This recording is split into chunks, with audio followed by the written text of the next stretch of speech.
راجستھان کے چاندی جیسے چمکتے صحرا میں 9 سالہ وجیہہ نے وہ آواز سنی جو کسی اور نے نہ سنی۔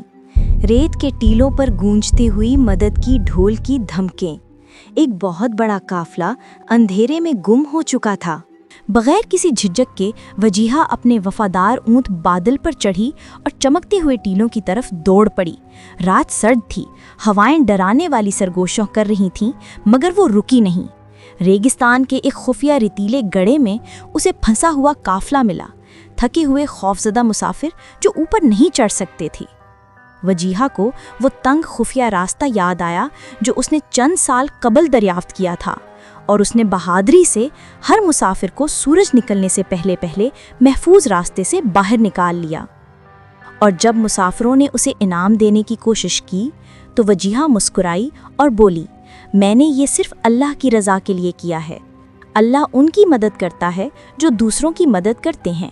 ہمارے پیارے نبی کریم صلی اللہ علیہ وسلم نے فرمایا، اللہ اپنے بندے کی مدد کرتا ہے جب تک بندہ اپنے بھائی کی مدد کرتا رہے۔